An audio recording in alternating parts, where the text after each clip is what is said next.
All right, can y'all hear me? I know y'all can hear me now, but this is the audio is tripping. Give me a one if y'all can hear me now. All right, we're gonna get into it. Let me see what it sounds like. It probably sound. Y'all know I'm a perfectionist, so it probably sounds trash. Let me see what it sounds like. I mean, it sounds good. It don't sound that bad. It don't sound that bad. It don't sound that bad, but I don't know what's going on with this roadcaster though. What is it? Good night. I'm gonna try one more time while I'm on. But in the meantime, what I had asked everybody is, how is your Sunday going? All right, out here, Southern California, it's a rainy day today. It's another one of those rainy days. Y'all just give me a second. Let me just see something.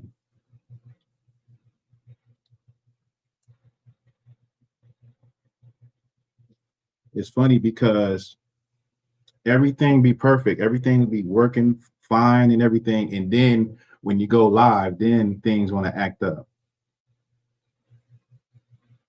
Y'all just give me a second. But anyway, like I was saying, also go ahead and just tell me like how is your day going? Sunday, Midwest, East Coast, West Coast.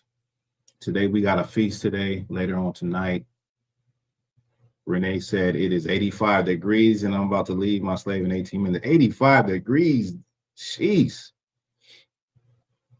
85 degrees, huh?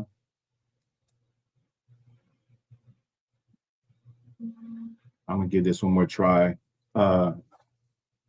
If it doesn't work, we're just gonna move forward because I am on a time crunch. All right, so y'all just bear with me. Bear with me. I want to talk about a few stories, and the main story is the farmer, CW, and out there in Colorado. I believe it was Easter. His home, his ranch. This has been an ongoing thing, but his home was shot at. Testing, testing, testing. Right.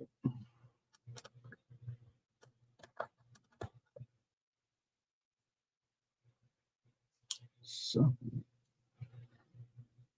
a lot of times it just be something real simple too of the reason why everything ain't working, why your mic ain't working. And I just can't seem to figure it out. Let me see.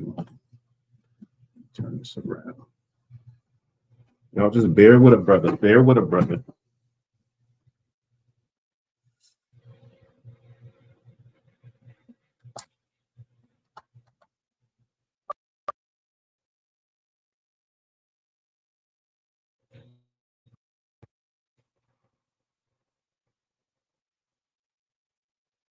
It's interesting. Oh, this might be it. That might be it. You see? You see that? Just take a little bit of time and I figured it out. All right, let me see where we at. Let me get this together real quick.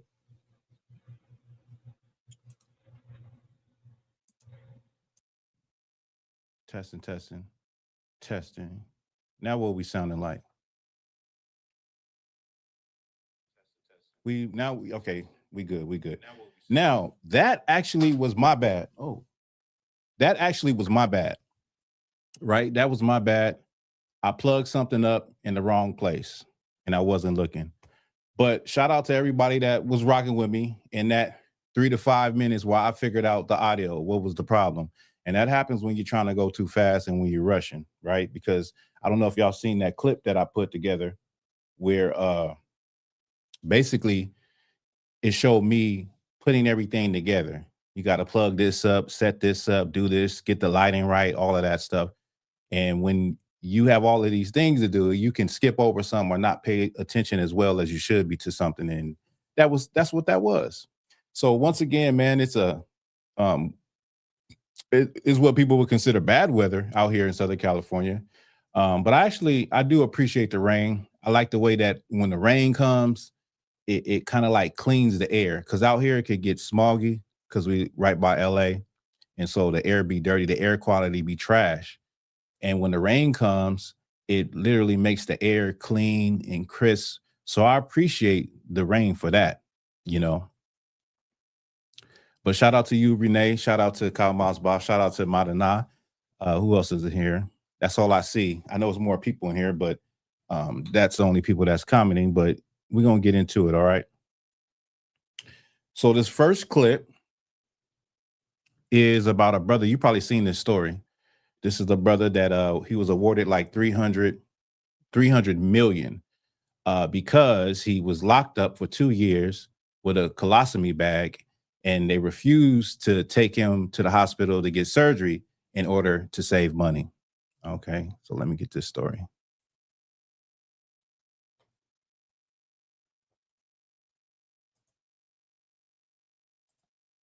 Federal courtroom, $307.6 million has been awarded.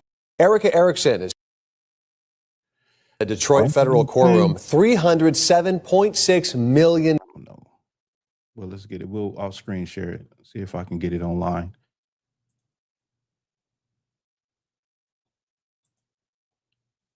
Y'all just bear with me. Let me get this.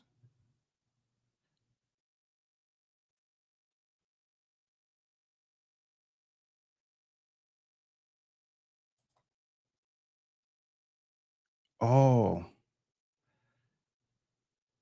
I can't hear it, but you guys can hear it. Because I changed the settings when I was trying to figure out, when I was trying to backtrack. Let me see. Dollars. There we go. I'm sorry. Here we go. Now to this, a jaw-dropping verdict in a Detroit federal courtroom. $307.6 million has been awarded to a former Michigan inmate. He says he spent more than 2 years in prison, suffering every day because a medical contractor wouldn't approve a surgery to reverse his colostomy bag. Erica Erickson is speaking with him and his attorney tonight. In the end, years later, the attorney for that former inmate says he told that jury, quote, "I made a mistake. This is worse than I ever could have imagined on paper." How were you treated? I was scrutinized. I was treated like an animal. By whom? Inmates and staff. He says he suffered for over 2 years while behind bars, denied necessary surgery to remove his colostomy bag. 44-year-old former inmate Cochise Jackson can barely put it into words. Oh, it was awful. You can't imagine. In prison from 2016 to 2019 under the Michigan Department of Corrections, Jackson, his attorneys say, early on developed a medical issue requiring the bag. The doctor told him, "Don't worry, it's temporary. You only have to have this for 6 to 8 weeks. But his attorney, John Marco, who calls the private healthcare company Corizon evil and a criminal enterprise, says the surgery Corizon refused to approve only cost $919.35. The less services that this private prison healthcare company gives to the inmates.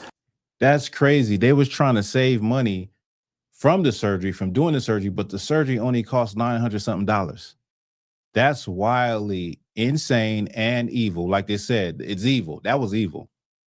The more money it gets to keep. The lawsuit filed back in 2019 says Jackson was not only refused necessary health care and supplies over and over, but also hospitalized for being beaten so badly, the bag often splitting open, feces all over his body.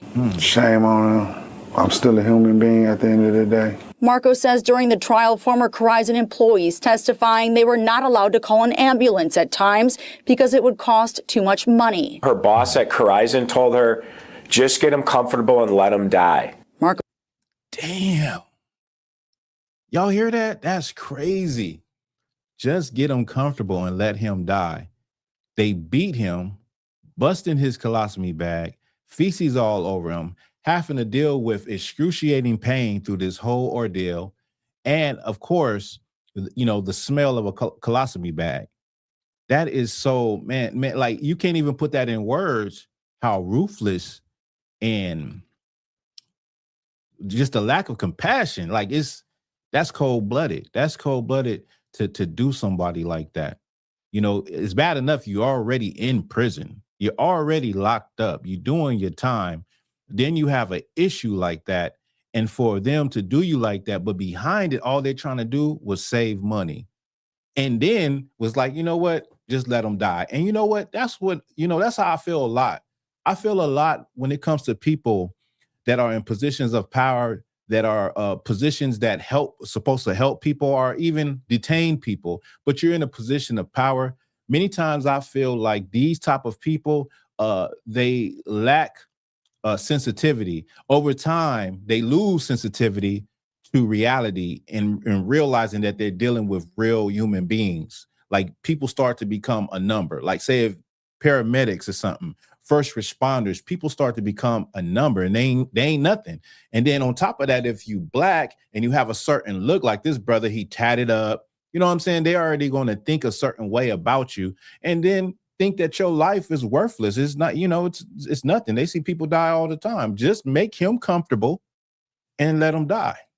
Let me keep going.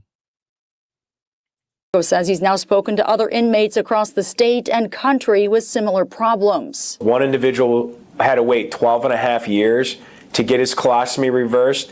The skin around his stomach started dying. Another individual had to wait 5.5 years.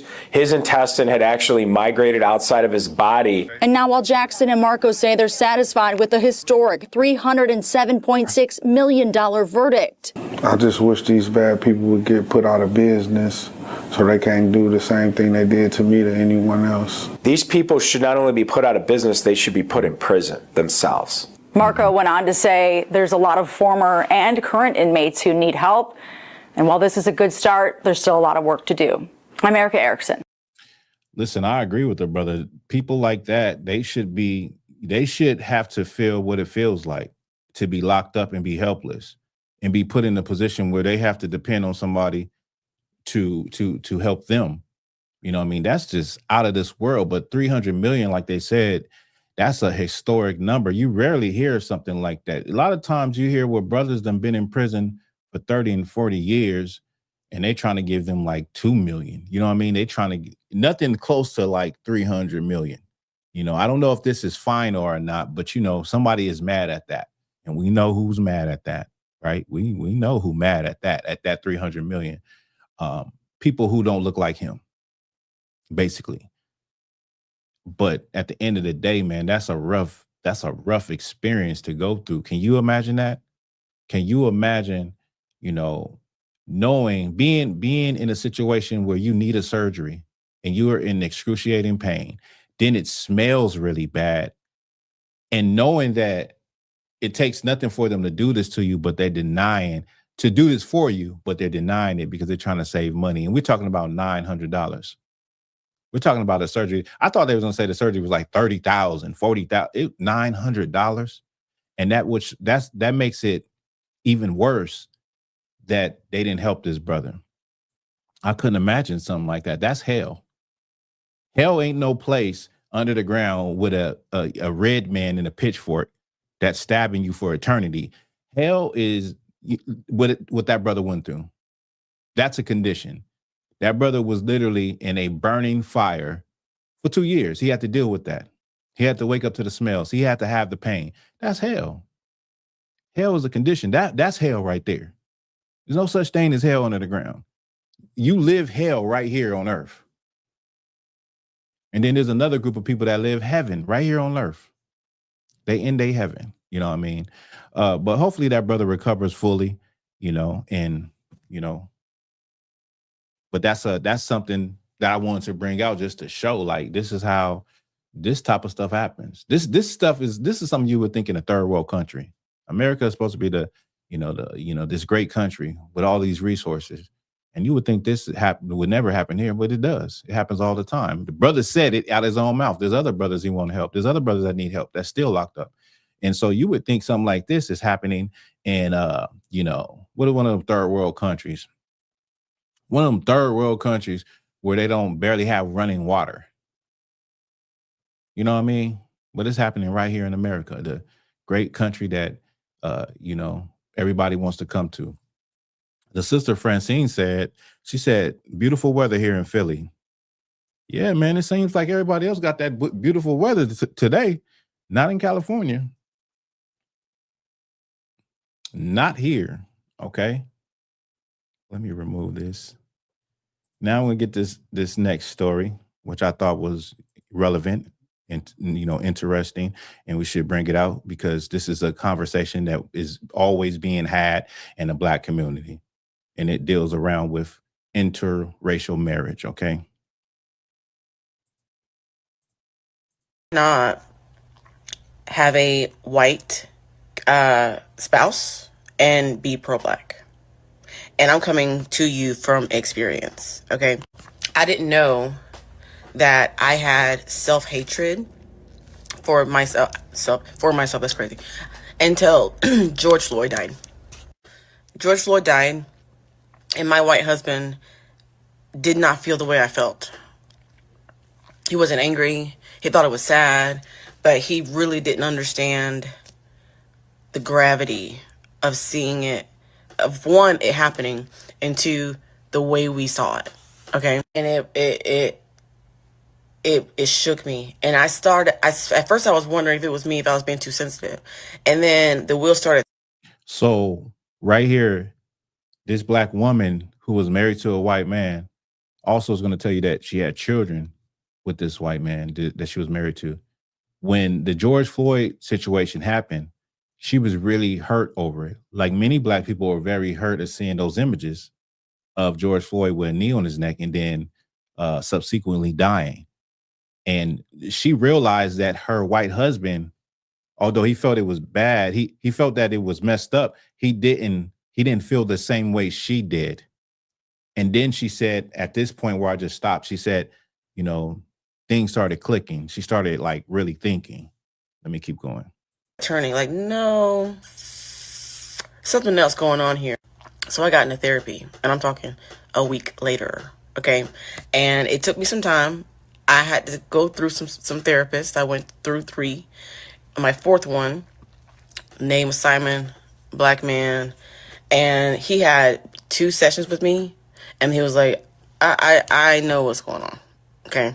I think I know what's going on. Let me ask you a couple questions, okay? And I answered all his questions, and then we both came to the conclusion that I have been trying to assimilate for so fucking long, okay? And I just been in this white bubble for so fucking long, and I've been trying to just pretend like being Black is not being Black is not just a race. I can't even describe it. There's so much tied to being a Black person. When you learn your history.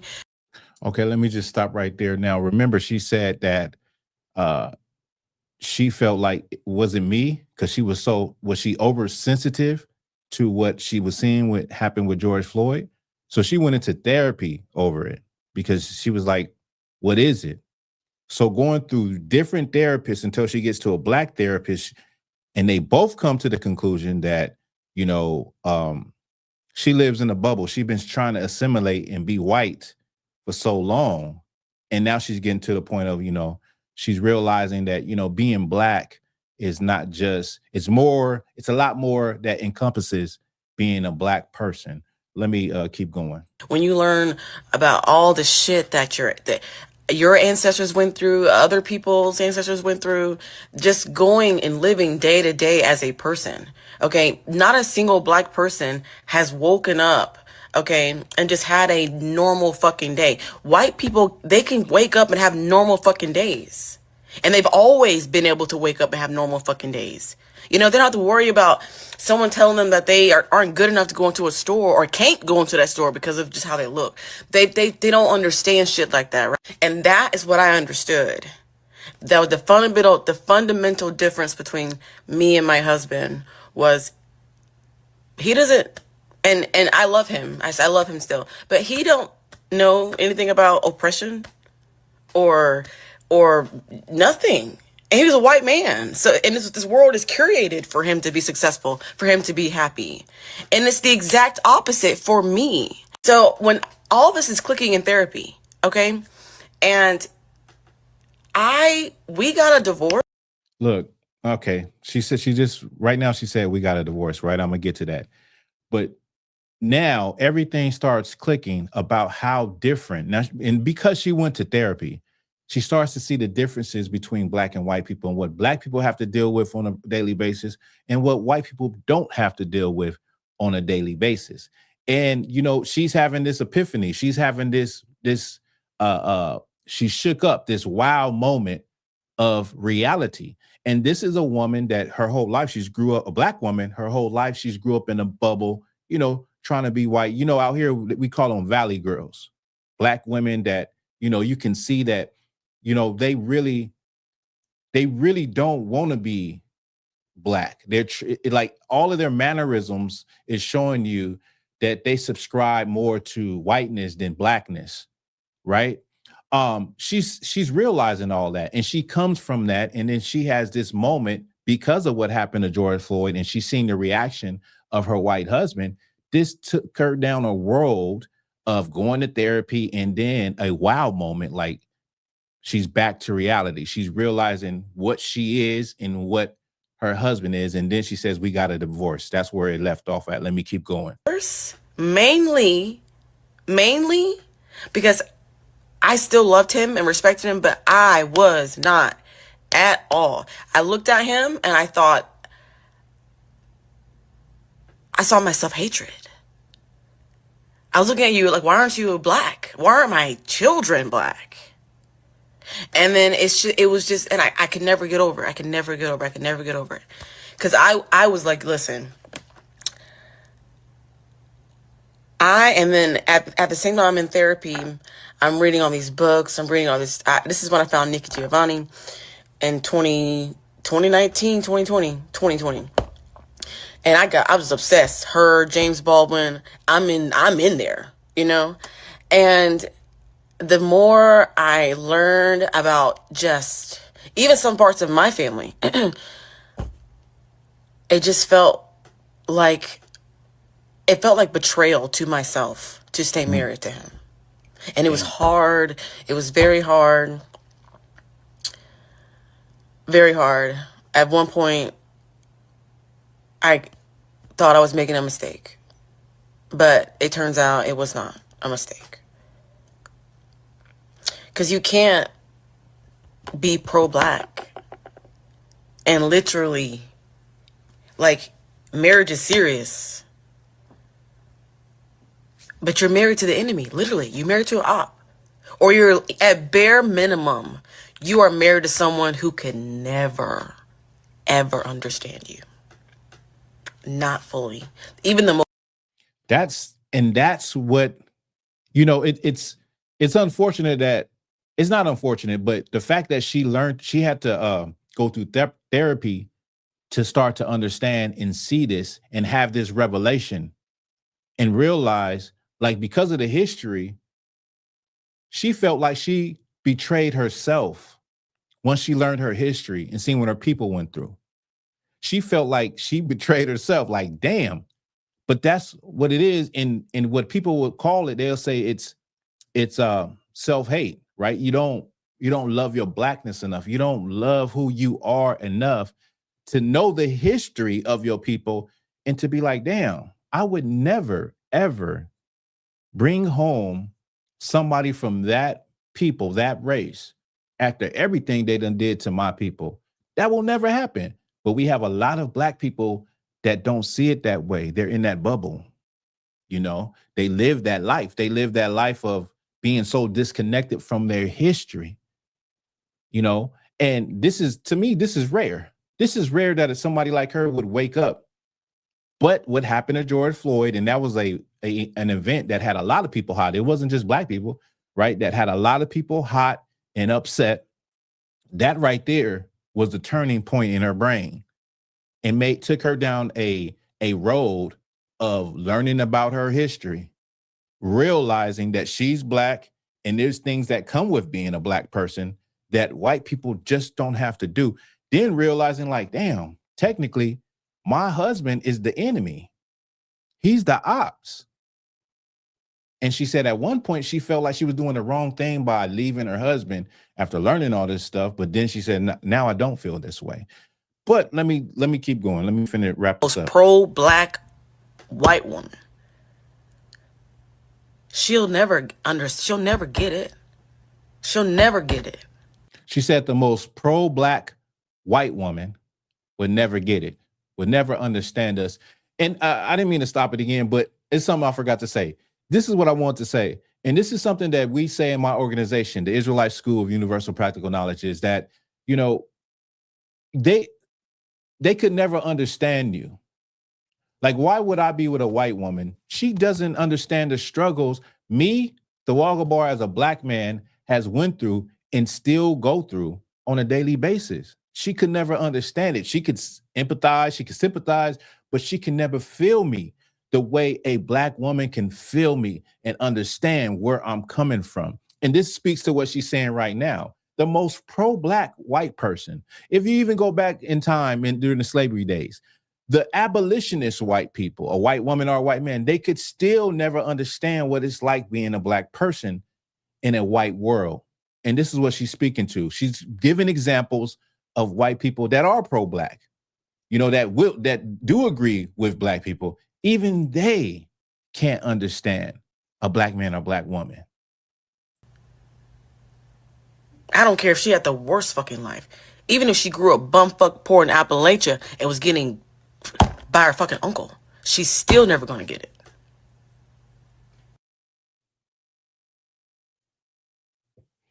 So not a lot to unpack. I unpacked it, right? I already unpacked it. But even the scriptures tell you, do not give your sons to their daughters and your daughters to their sons. Like, people are different for a reason. And you can miss me with that. We're supposed to mix, you know, it is beauty and diversity. You can be diverse by just getting to know each other's cultures. You don't have to intermingle and marry. Now, I will say this, because I know a lot of people will get upset once they see this video, because I'm gonna clip this. You know, I understand that in the Black community, due to, you know, in slavery times, due to, you know, slave masters raping women, and due to your own choices, there's a lot of Black and white families that have came together and mixed heritages. You know, I understand that. So this is not to talk down on what's already been done. Okay. I'm not talking down on what's already been done. That can't be helped. But it was never supposed to be a time where we were supposed to mix. And on top of that, mix with the people who had your people enslaved and subjugated and did some horrible things to your people. I mean, that's the part that really gets me, because if you knew your history, you would not dare do that. But we all grew up in a world where this world, westernized society, it pushes that. It pushes everybody mingling, everybody coming together and mixing. But when you go to these other people's countries, they're not doing that. When you go to the old world, when you go to Asia and India, and you go to the Arab countries, and you go even African country, they're not mixing with other people like that. I'm not saying it doesn't happen, but in general, on the big scale, as a nation of people, they're not doing that. But we are gamed up and we are indoctrinated here in America to say, you know, love is love. And then it extends over from the love is love thing to even now they say that with the, you know, the alternative lifestyle thing. But even in the scriptures, it tell you not to, don't involve yourself in interracial marriages, unions. We can get to know other cultures just by talking to them and doing business with them. We don't have to mix with anybody. You can get the best of both worlds by just talking to people, doing business, doing projects, things of that nature, exchanging ideas. I know I'm speaking the truth. You know what I mean? But imagine that a black woman that is with a white man, that because what she's seen happening to her people, which is oppression, live on screen with George Floyd, and she's seen his reaction, it took her down a road where she starts to question herself, question her feelings, going through different therapists, and then realize that she hated herself, realize that she lived in a bubble, realize that she's black, and there are things that she has to go that come up against her on a daily basis that don't come up against her husband, that they don't have to worry, that he doesn't have to worry about, but she does have to worry about. Have you ever talked to a black woman that's in the corporate space about the microaggressions that they have to come up against? And I'm not saying it's just black women, but I'm using, because she looks like she's a, you know, somewhat a sophisticated woman, like she's a career woman. So I'm using that as the example. A black woman in a corporate space has to come up against microaggressions from white men and white women that you probably never even hear about. But them same white men and white women, they don't have to deal with that stuff. But this is a black woman, once again, that said, you know what? Because of the history, I'm married to the enemy. I'm married to the ops. Why isn't my husband black? Why isn't my kids black? Well, unfortunately, it's too late. She had children with him, and those children are the seed of their father. They come from the seed of a white father, you know. But she had this moment in her head that said, why isn't everything around me black? I feel like I betrayed myself. That's deep. That is deep to say something, to come to a, you know, that revelation in your mind that, damn, I betrayed my people. I betrayed myself. Why isn't my husband black? Why are my kids black? Yeah. So yeah, that's that. So before I get this last story, now last night I was searching my family history, particularly on my father's side, my forefathers, right? And I can't tell you the feeling you get when you find out the names, the occupations, how many kids they had in their family, of your forefathers, of your ancestors, the feeling that you get from that. It's just, it was just a wonderful feeling to know the names of my great-grandfather, my great-great-grandfather, my great-great-grandfather, and his father, all the way back down to slavery.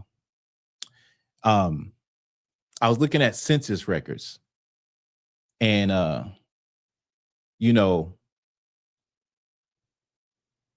I can't even explain it. I can't even explain the exhilaration and the feeling you feel of just knowing the things that you think are hard to find out.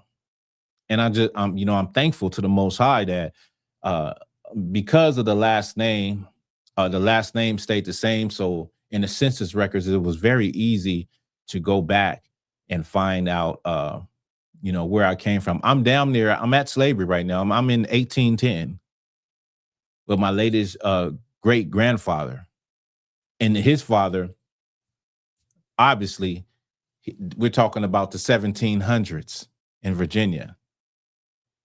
And what's funny about this is what I came to my mind is that, this was years ago, because I used to look at pictures, old pictures, photographs, and, you know, do a lot of studying.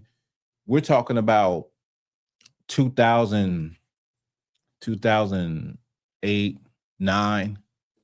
And I realized that Native American Indians, many of them were dark skinned, right? And so just from what they look like, I would say, well, okay, there's got to be a lot of black people that are not actually Negroes, they're Native American Indian. Okay, so I went through a little phase where I kind of thought that possibly because of my features, because of my father and his mother's features, that we possibly could be Native Indian. Because see, I got my lips is, you know, big, but my father, he don't got big lips, but we got the high cheekbones and the slanted eyes, right? And even more with his mother, right? And so I got a chance to talk to my father about, this was about 2014. And I asked him, I said, was we already here? Now, this is way before all of this crap you're seeing now on the internet with, yeah, we was already here. We the real Native Indians and all of that stuff. This is way before that. And he said, I said, well, was he already here or did we come off the boat? And my father told me that we came off the boat. He learned that from his father, right? So it's been all that time until yesterday where I realized once I'm tracking my history of my family, my greatest grandfather came from Virginia. And we all know what came to Virginia, the transatlantic slave trade. So without a shadow of a doubt, I know that my ancestor, my line, comes through the transatlantic slave trade from West Africa. Okay. And that's not even, we're not even talking DNA. Well, you know, I look forward to doing that simply because for that. But, you know, we're not even talking DNA. We're just talking paperwork. And so, man, it's just a good feeling to know the names. Like I could tell you, like my great grandfather, he died early. He died at 50 years old. Of a heart condition. And his father died at 100 years old, over 100 years old. Which I realized as I'm doing it, like, damn, he had to bury his son. But and then my family mainly come from the area of Houston, Crockett, Texas, and before that, some Kentucky and Virginia. Okay, these are places I can trace on paper, in the paperwork, in the record, in the census records. Okay, not only that, my forefathers were, as most of our forefathers that came through the South were farmers or sharecroppers, and all of my forefathers had at the most about 6 children. And one of my forefathers, he actually had twins. I have twins. I didn't know. Why did I have twins? Because nobody in my family, what I thought immediately in my immediate family, extended family, had twins ever, you know? So I found that out. So it's just I can't even explain the feeling, man. I can't explain the feeling. It's a feeling that, it's a feeling of joy. To just have some questions answered and things that you already kind of assumed, but now you know for real. So with that, like, that's what a lot of people need to do, especially in this time when you have so many people that are saying we're Native Indians. We were here first. We never came through slavery. Nigga, go look at your historical records of your family. Put up some paperwork.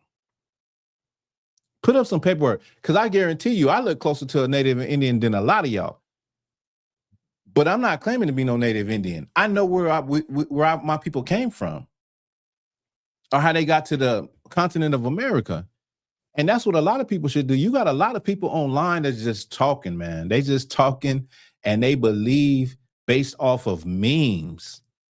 They believe their identity based off of memes and feelings, where all you need to do is have the first and last name, date of birth, age, state where they was living of your grandparents, or at least one of them, and start that way.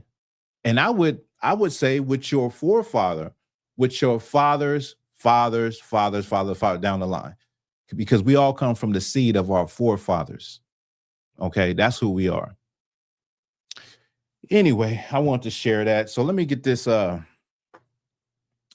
last story and then I'm gonna wrap it up. All right, y'all. This is gonna be a short live. I appreciate everybody that's rocking with me. Everybody that's up in here. I have a few people that came in here. Let me just shalom to you, sis. Shalom to you. Adolphus last. Yeah, so yeah, but with this sister, man, this is something that a lot of people have to think about in you in an interracial marriage. And let me just say this off the bat, because when it comes to interracial marriage, or just having I know a lot of Black people have mixed families. I don't have a mixed family, but when I was growing up, one of my friends, his mother, my boy L, his mother did take me in, right? And she would, allow me to spend nights and, feed me and stuff like that every now and then. So, I feel a certain type of way towards her as like a secondary mom, you know what I mean? And she's a white woman. His father, my boy, his father's Black, mom white. And so that's for a lot of Black people, that you actually do have a Black father, Black mom. You may feel what I feel. You may feel the same way I feel, or the truth that's coming out about, white people, but that doesn't change the love and the relationship you have with your mother, even though she may be white. That's your mom, right?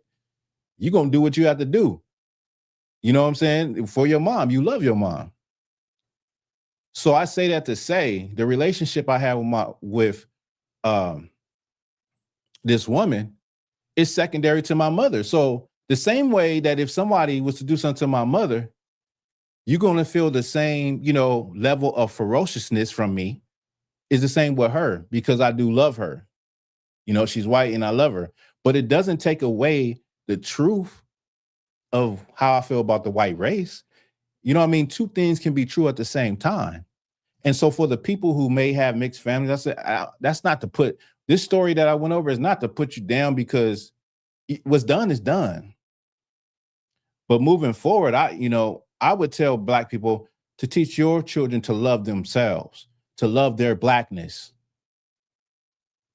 to take pride in themselves,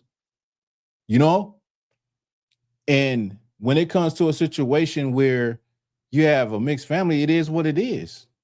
But moving forward, teach your children to love themselves, to have pride in their Blackness, good and bad. I just seen a story. Maybe y'all seen the story with a Black woman. And you know how Black people go to Africa and they have this little thing where you walk with the lion behind you, and they do like an Instagram video or something for you. Well, she's walking with a white man with the lion, and then he stops. And I think I can't remember if he gave her a ring or something, but then they kiss, right? The same night, she's found in the hotel, deceased, hung from a tree. Not hung from a tree, I'm saying hung. And he's saying she did it to herself. I'm just saying, man, teach your children to love their kind and their race and have pride in it. It's nothing wrong with being Black. It's nothing wrong with the fact that our people came through the transatlantic slave trade. It's nothing wrong with that, man.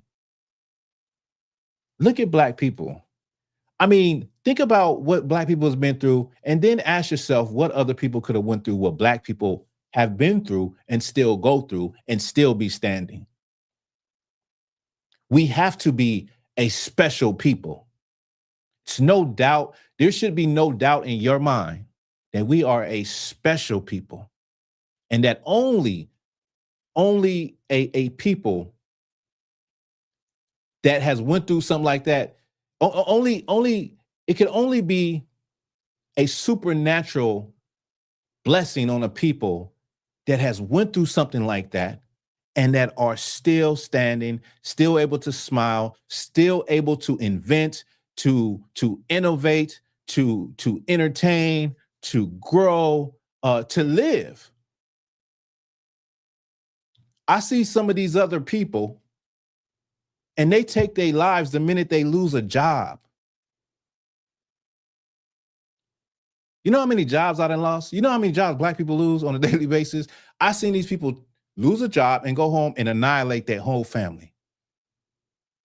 I seen these people go into a school and let off on everyone because they had no friends or because some girl wouldn't go to them to the prom.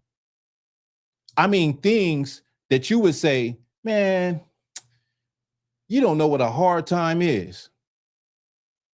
You don't know what it is to how it feels to lose a job, to get told no, to get to them say, you know what, we're going to move a different direction when you have all of the requirements, you have all, you know, you're eligible and everything, all the education, all the accolades, and still get looked over. You don't know what it is to have all of that stuff and still have to work 2 and 3 times harder to get the same position that somebody didn't even go to high school for. You don't understand Black people. We're a resilient people. We don't break and crumble like a branch in the wind. It's going to take a lot. It's going to take a lot.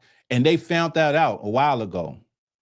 And so they said, since it's that hard to break Black people, we're going to put substances. We're going to use biological warfare. We're going to put drugs in their community. This is going to destroy them once and for all. That didn't even break us. You understand? Can't nothing break us. Can't nothing stop us but ourselves. All right. So I want to get this last story and then I'm going to wrap it up, y'all. I appreciate y'all for, you know, being here for my damn rant. Okay. So a backstory. This is already said it. Now, this farmer, this brother has been going through this for, I think, like 3 or 4 years. Y'all remember this couple, CW and his wife, they met in Texas. Hurricane Harvey hit. They lost everything. And during that time, when I listened to a story, he said, during the time of Hurricane Harvey, when CW was on a roof looking at the water, he realized that how vulnerable the food supply is and how, you know, you couldn't take care of yourself when a disaster hit. And so after that, him and his wife moved down to Colorado and they bought like 1,000 acres and created Freedom Acres Ranch. And since that time, they have been having problems with their white neighbors, coming by, threatening them, running them off the road, off their land, killing their animals. And more recently on Easter, a drive-by shooting. So that's the backstory behind that. I'm about to play this video. Okay. Hey everybody, it's CW here live from Freedom Acres Ranch, man. We tuning in.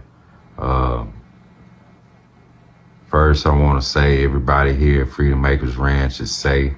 You know, this past weekend there was a drive-by done here, and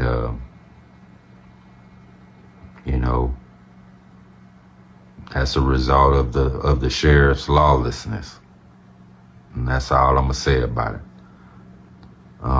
Other than that, you know.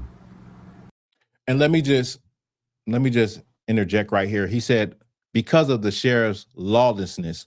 So they've been reaching out to the sheriff and the sheriff is not doing anything. They also have said that the sheriff is in cahoots with these white neighbors. He has been arrested, I think once or twice. His wife has been arrested. And then, of course, they dropped the charges. So it's like one of those things where they feel that they're trying to be scared off of their land because someone wants their land that they purchase. Okay. How I'm feeling, you can imagine how I'm feeling. You know what I mean? But I gotta remain calm, man. I gotta stay calm, and I just gotta stay vigilant. You know what I'm saying? Of my surroundings. more now than ever. You know what I'm saying? I ain't crazy, y'all. Not by a long shot. You know what I'm saying? My suspicions are confirmed. You know what I mean? You know, they trying to get me. You know what I'm saying? They really are. They have to try to get me. You know what I mean? You know, we still farming, we still feeding the people, we still bringing people out to the ranch. But I want people to be vigilant when they come out here.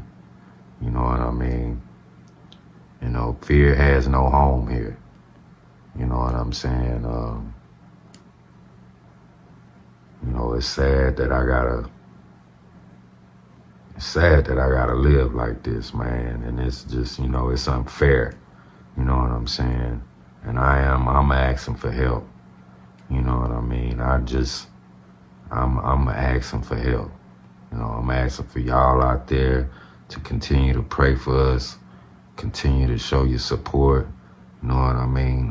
Continue to show up, continue to make those phone calls to the governor, the attorney general, whoever you think may, you know what I'm saying, make a difference. You know what I'm saying? We need to get in their ear. You know what I'm saying? And as to what's going on out here. You know what I'm saying? Because I just, you know, we ain't going nowhere. You know what I'm saying? And it's because of y'all out there that we here, man. And I ask that y'all continue to stay vigilant and keep y'all eyes on this situation. You know what I'm saying? It's because of y'all out there that we still alive. You know what I mean? And you know, let's do this together, man. Let's battle this system together and try to seek change. You know what I'm saying? Because we gonna remain positive on this end. You know what I mean? And we gonna keep farming, and you know, farmers gonna keep saving lives, and but we just asking for our life to be saved. We asking for our lives to be saved here. You know, we saving lives. We asking for our lives to be saved here.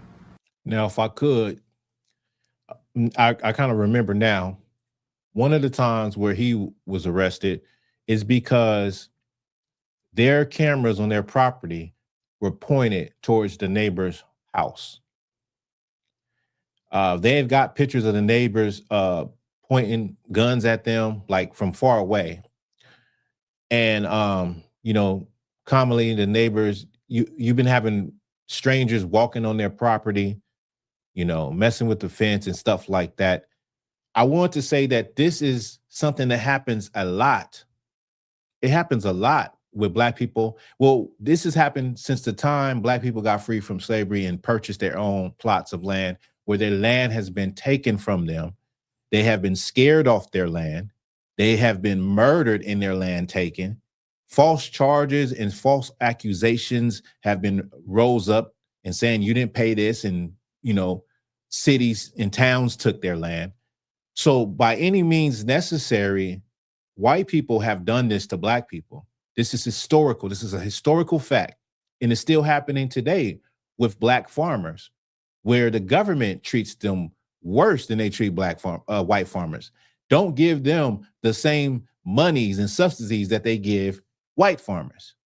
This is a reality that's been happening since the time of slavery, since Black people were free to purchase their own land. Okay. And so, like what I was saying about when he went to jail because of that, the cameras pointed at the neighbor's home, they dropped those charges. So every time they go to jail, and then when it brings light to the situation, they drop the charges.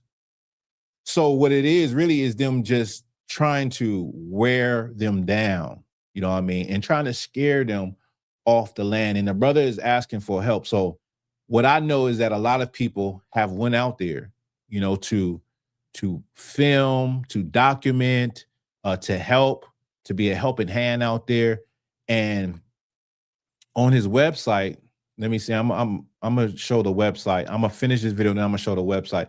On the website, it has all the contact information. They have a GoFundMe. I believe the GoFundMe is you know, almost reached its goal, but that ain't even really important. What's important is having manpower. Like he needs manpower, and he needs dogs. You know what I mean? Dogs, roosters, if he ain't already got it, for that large plot of land, and dealing with all of the things that they're dealing with these neighbors. Now, it just shows you that white supremacy is still alive.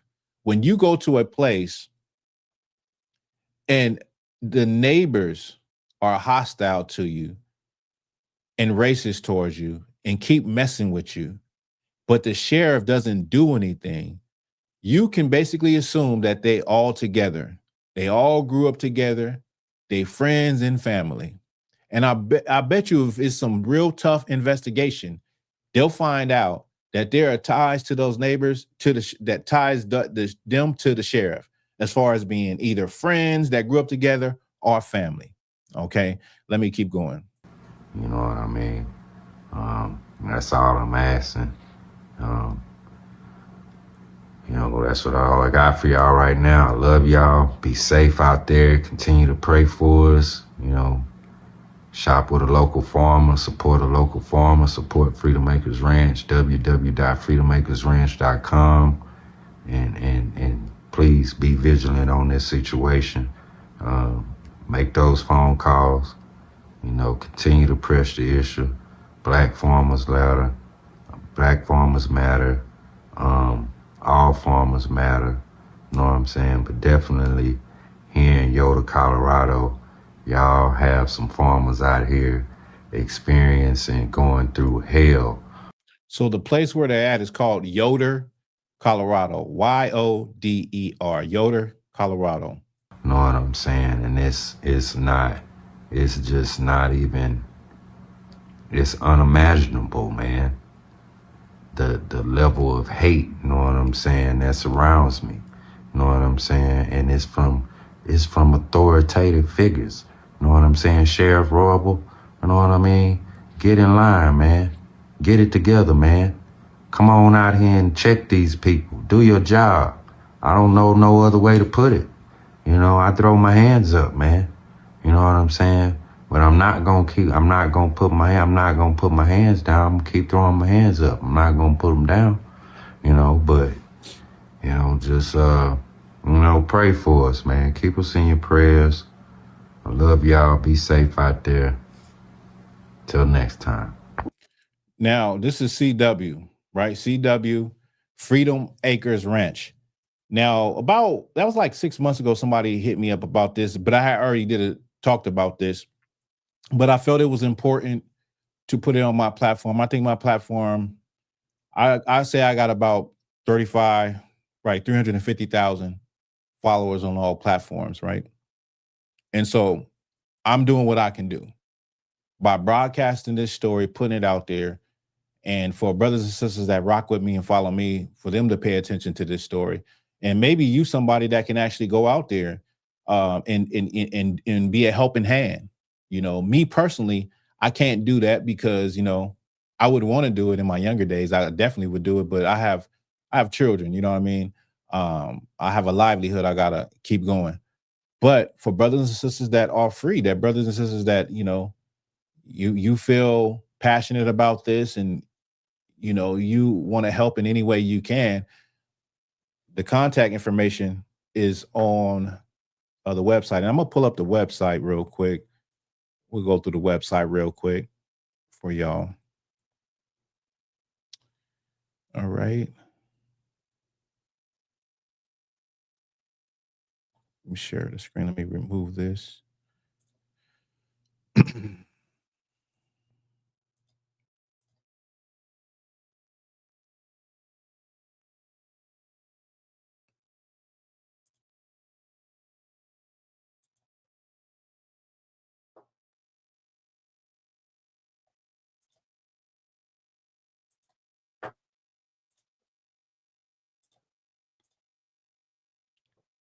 Let's see if we could make it bigger. So this is the website. This is Freedom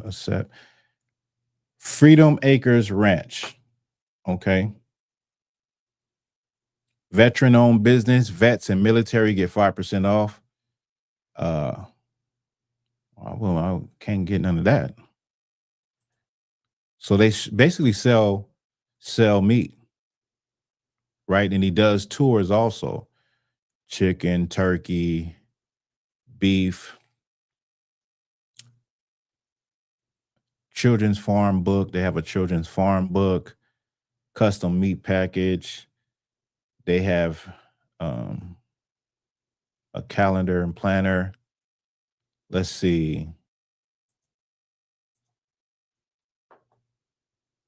Grass-fed beef, how to cook your beef, homegrown heroes. So they have visiting. So you can contact them. They have visiting hours Monday through Saturday. It's 11 a.m. to 5 p.m. Sunday, you got to set an appointment. Gmail is freedomacres1@gmail.com. All right. Feature products. And this is what they do. And I thought it was a mission statement. Let me see if they have a mission statement. Maybe I passed it up. Welcome. About. Okay, about. It says, our mission, farmers save lives. Our mission is simple yet powerful. So it gives you the story. It gives you the story that I basically told you about, what Hurricane Harvey did, and it changed everything. They was left without food access, and that was basically the thing that jumped the gun and got them to, say, let's get our own land. Let's create, let's have a situation where we can feed people. So April 11th, that was yesterday, Freedom Acres Ranch presents Fish Fry for farmers. On the 21st, they have Bayou at the Barn, Creole to the Countryside. The 20th, what they have? Freedom Acres Ranch featured in Academy Award winner Jordan Peele's documentary High Horse. Oh yeah, they were featured in Jordan Peele's documentary. I did see somewhere about that. But yeah, they doing a good thing, you know what I mean? Good intentions that shouldn't be railroaded by racists. And this is one of them situations where you got to just put your hands up, like he said. Listen, you don't work hard all your life.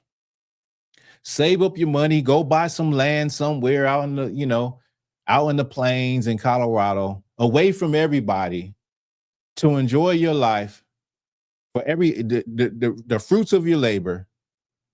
And then here comes some racist white person messing with you. Like, you can't even be left alone way out there with 1,000 acres to yourself. They can't leave you alone.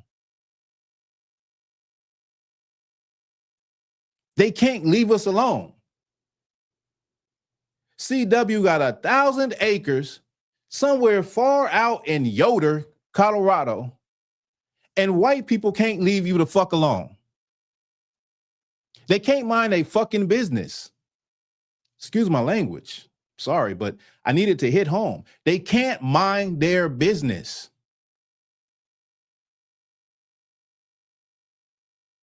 You build a damn raft and you somewhere in the middle of the ocean and then build a house that's moving on a raft in the middle of the ocean, they'll come and find you to be in your damn business. To come and splash water on you and point guns at you.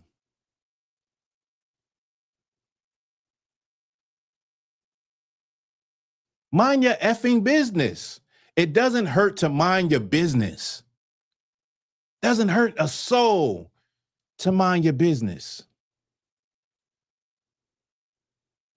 But when you think that everybody's business is your business and you rule the whole fucking world, you think you can say and do anything you want with no repercussions.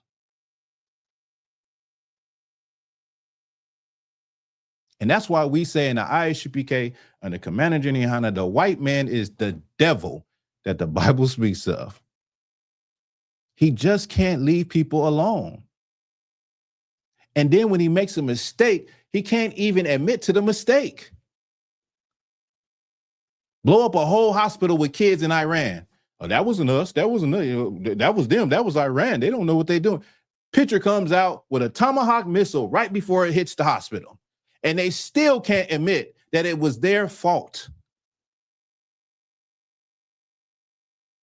They couldn't admit when the United States, the United Nations just said slavery was the gravest crime of humanity, and America could not admit they're wrong.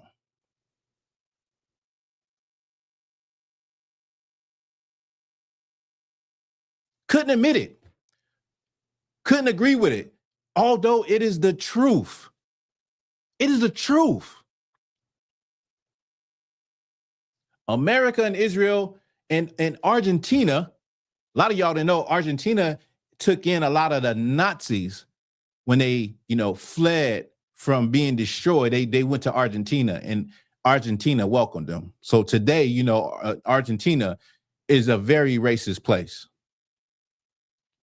But they couldn't even admit it. They can't even admit nothing. They can't leave anybody alone. You have to throw your hands up. But you also have to be calm, collective, and poised like CW was, and say, I'm going to just stay vigilant. And when people come out here to my ranch, please, I need you to stay vigilant. Because I have people surrounding me that can't leave anybody alone.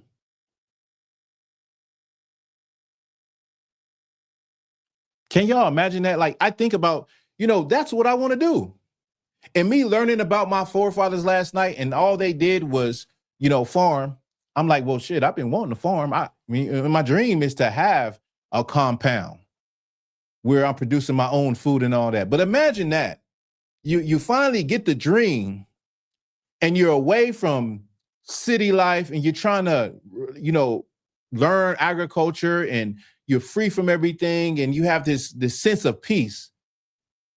But then you have some neighbor, then you have somebody that's not black, that's white, that won't leave you alone and is coming to cause problems. This has been a historical experience for black people since the time they could purchase land. Since the time of them saving up their money to purchase land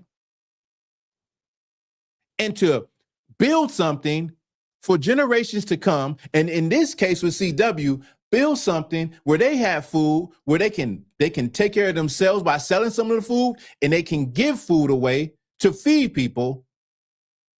And you have some diabolical, slithering snake devils that can't just mind their own business, that can't just leave them alone. Don't you already got too much to handle if you got a farm? Don't you got to feed the animals, to till the ground and do how much? Why do I even care about my neighbor? I have 1,000 acres. You're a mile away.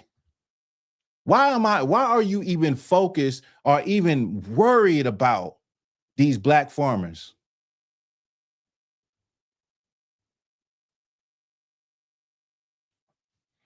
I'm sorry, y'all, but it absolutely makes no sense. So if you want to help CW, I believe the Instagram is Black Farmers Do Matter. And then, of course, you can go to the website to contact them. It is freedomacresranch.com. Okay. I'm sorry, it's just freedom. No, it's freedomacresranch.com. So with that, y'all, I'm gonna wrap it up. Thank y'all for being involved in my vent sessions and my rant sessions today. I appreciate it. Okay. And yeah, that was to get the word out of what's going on with that brother. Yeah, so I'll be back. I'll be back soon. Y'all see me soon. I'm Thawahgabar, Black Authentic Truths. Black Authentic Truth. And I'll see y'all soon. Y'all stay safe. Y'all stay out the way. Peace. I love y'all. All right. What's up, baby? This is Deontay the Bronze Rumble Wilder. Make sure you tap into Black Authentic Truth for your latest news. It's great information, baby. Bomb Squad! Hey man, let me tell you something, man. There's a lot of history. You know, every month they do Black History. They got Juneteenth. But there's nothing like Black Authentic Truth than what you get in ICBK. You want to make sure you subscribe to Black Authentic Truth. The reason why is because we actually give you the truth that correlates with historical information and it incorporates with the Bible as well. You want to know why they don't have an answer for our condition in slavery? Because they don't bring the Bible. Black Authentic Truth marries Black history with the Bible, gives you the correct information. Make sure you subscribe to Black Authentic Truth for the proper information. Shalom. Street Nasheed right here in Los Angeles, making it do what it do, man. Y'all check out Black Authentic Truth. Get some real good games on YouTube. Black Authentic Truth, man. Check it out, man. Real good information. Man, you know what's going on. It's your boy Geechee Gotti. I'm rocking with Black Authentic Truth. You want to learn something? Tune in, man. Get your knowledge up. Get your history up, man. Know about something, man. You know what time it is, man. Geechee Gotti, Black Authentic Truth, man. Like and subscribe. Black man, I have an obligation to my race of people, not to no other race or no other nationality, just to black people. And you have always hated us. We have loved you consistently for 400 years. We prayed to that white Jesus, and we saluted your flag, and we died in your militaries, and you beat us like dogs.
This is Black Authentic Truth.